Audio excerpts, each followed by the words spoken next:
I am Jake Cohen, and I am angry.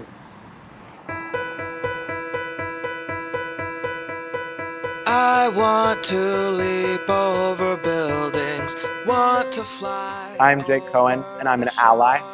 Save the people from the villains, catch the crooks who rob the stars. I am Jake Cohen, and I am queer. My name upon the sky.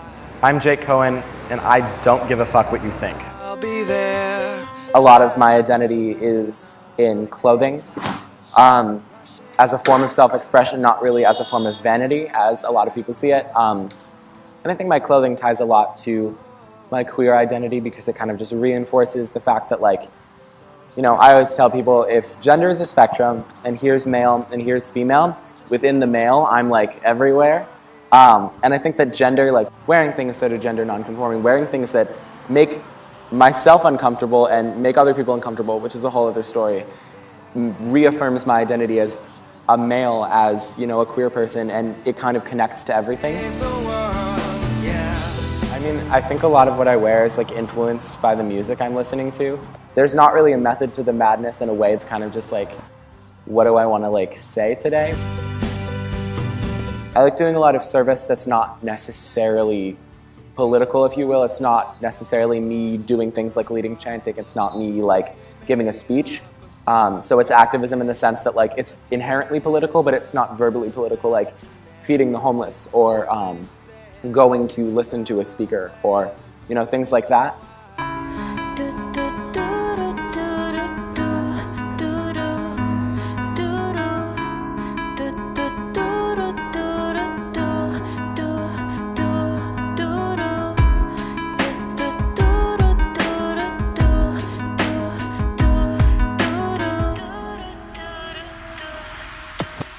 I think that it depends on the day and it depends on the situation.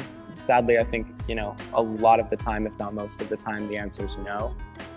Because of the things I hear people saying, because of every time I walk down the street, people will stare at me like they want to hurt me, like they're confused.